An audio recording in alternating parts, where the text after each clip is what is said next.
Dear students, आज के इस सेक्शन में, इस एपिसोड में हम लोग कुछ नया करेंगे। दरअसल ये एपिसोड संबंधित है 30 चुनिंदा प्रश्नों के एक नए टेस्ट सीरीज से, चूँकि कई दिनों से हम लोगों ने कोई भी टेस्ट सीरीज नहीं किया है, जबकि इन दिनों हम लोगों ने कई सारे टॉपिक्स किए हैं। तो ऐसे में उनके प्रश्न हमें दिखने चाहिए ताकि ये पता चले कि हम जो पढ़ रहे हैं उनसे किस तरह के प्रश्न बनते हैं और यह हमें कितना चौंकाते हैं या फिर हमें कितना कॉन्फिडेंस देते हैं। तो ये टेस्ट सीरीज जो 30 चुनिंदा प्रश्नों का है अभी हम लोग करेंगे, लेकिन एक इन्फॉर्मेशन है आज के इस 5 टॉपिक से संबंधित जो हम लोगों ने पिछले दिनों होमवर्क के रूप में लिया, लेकिन ये आज नहीं कल रात तक आएगा। ये 5 टॉपिक्स का जो एपिसोड होगा वो कल आएगा, हम लोग करेंगे। चूँकि टॉपिक्स बड़े हैं इसलिए हमने एक दिन बढ़ाया है। कुछ लोगों की बातें भी आ रही थी कि लंबा टॉपिक है, कुछ टाइम मिलना चाहिए। आप तैयार हो जाएंगे कल इन टॉपिक्स को करने के लिए, लेकिन उससे पहले हम लोग आज करेंगे इन 30 चुनिंदा प्रश्नों के टेस्ट सीरीज को। चलिए शुरुआत करते हैं इस पहले प्रश्न से जो इस तरह से है।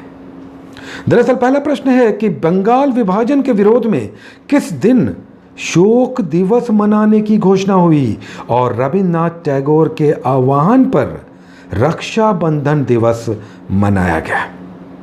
सोच लें, बहुत important date, very very important. ABCD या फिर E, रक्षाबंधन दिवस मनाया गया। शोक दिवस भी इस दिन रखा गया था बंगाल विभाजन के विरोध में। तो इसका आंसर है D, 16 अक्टूबर 1905, चूँकि इसी दिन बंगाल का विभाजन तय था। अब जानते हैं लॉर्ड कर्जन ने यह घोषणा की थी, 20 जुलाई 1905 को घोषणा हुई थी।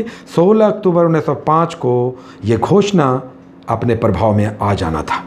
इसी के विरोध में रक्षाबंधन दिवस रविन्द्रनाथ टैगोर के कहने पर मनाया गया। आज का दूसरा प्रश्न, पंचतंत्र का फारसी अनुवाद अबुल फजल ने किस नाम से किया? ABCD या फिर E?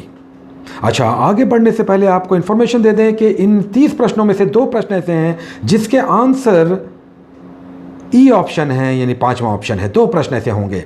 चलिए आज पंचतंत्र का फारसी अनुवाद आपको बताना है। अनवार सादात, अनवार सहेली, रज़्मनामा, मज़मुल बहरैन या फिर इनमें से कोई नहीं। तो इसका आंसर है A, अनवर सादात। आप जानते हैं कि अकबर के समय में पंचतंत्र जो विष्णु शर्मा की अत्यधिक लोकप्रिय कहानियों का संग्रह है, इसका फारसी अनुवाद किया अबुल फजल ने। आज का तीसरा प्रश्न, विश्व का पहला केंद्रीय bank, first central bank in the world ever, कौन था, कहाँ स्थापित हुआ? ABCD या फिर E? सेंट्रल बैंक पहला। तो इसका आंसर है A, स्वीडन।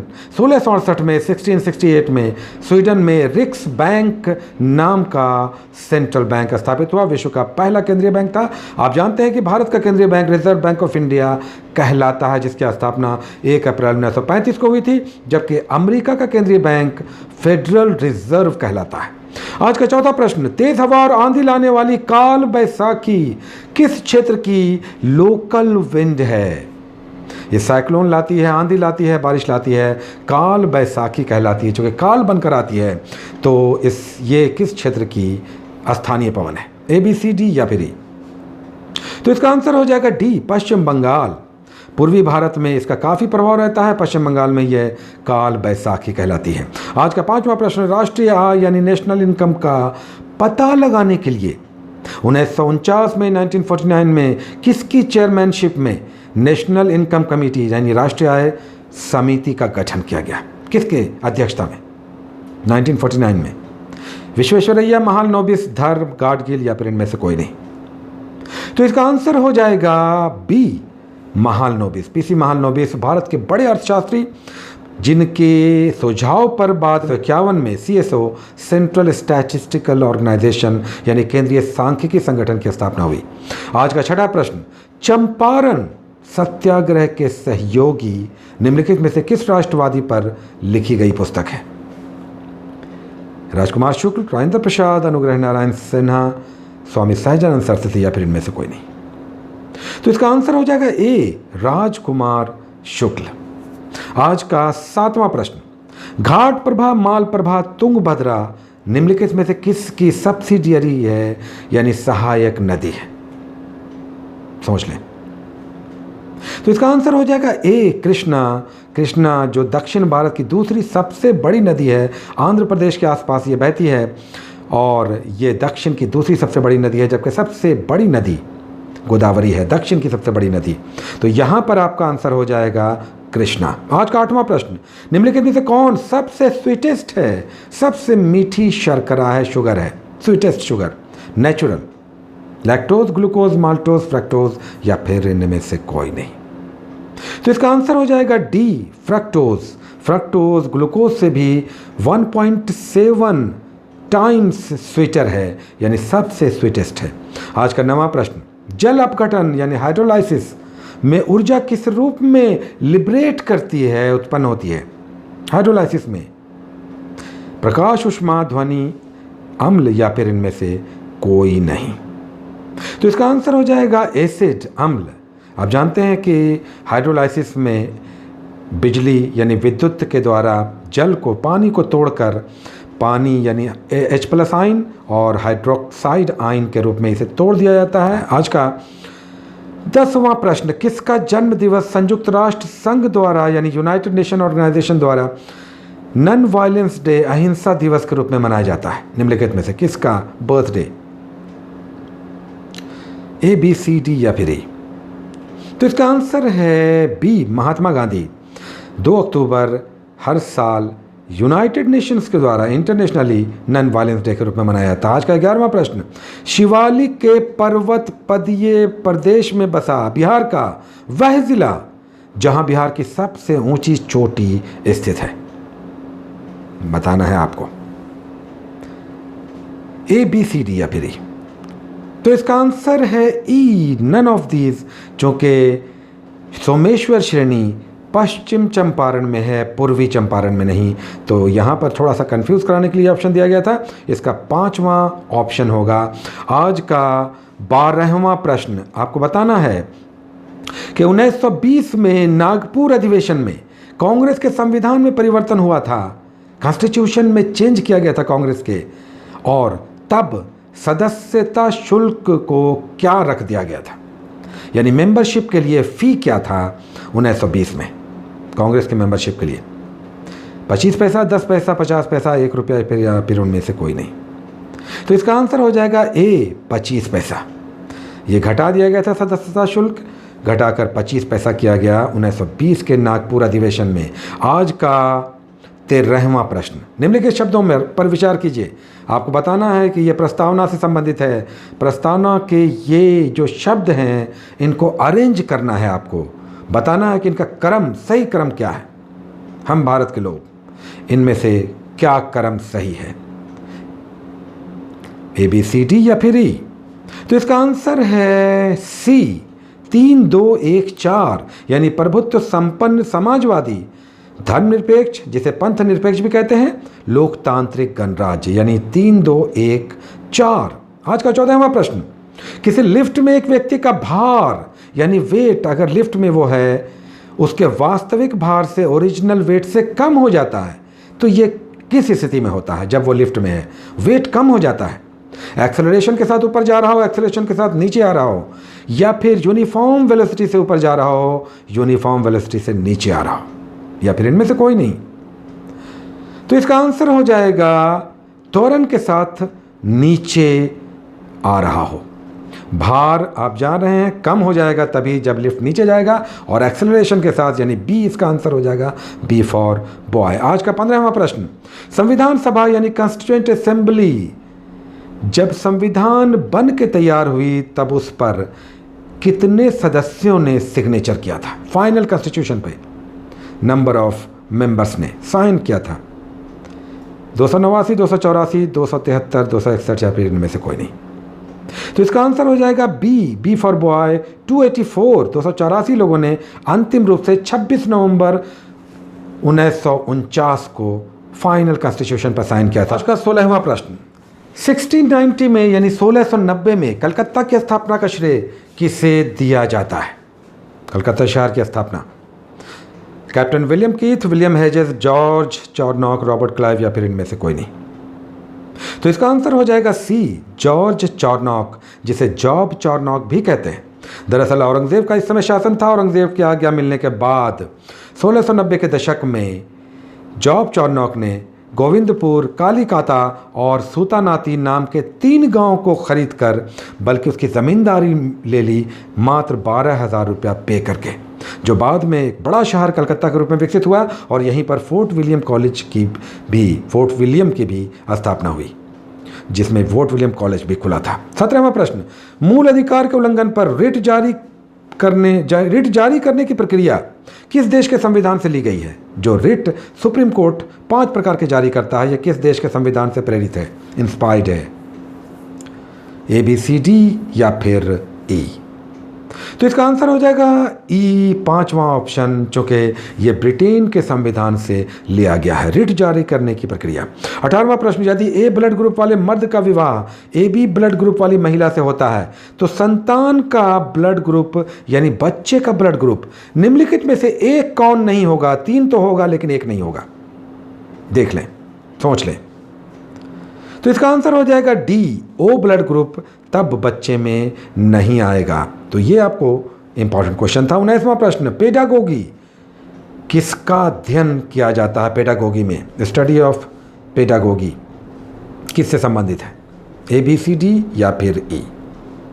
तो इसका आंसर हो जाएगा E, चूँकि पेडागोगी शिक्षा से संबंधित है, अध्ययन अध्यापन से। इसमें किसी प्रौढ़ बालिका या शिशु की बात नहीं है, बल्कि एज ए होल पेडागोगी शिक्षा से संबंधित है, यानी अध्ययन अध्यापन से। 20वां प्रश्न, भारत में सबसे ज़्यादा क्षेत्रफल में उगाई जाने वाली फसल कौन सी है? कौन सा क्रॉप सबसे ज़्यादा एरिया में बोया जाता है?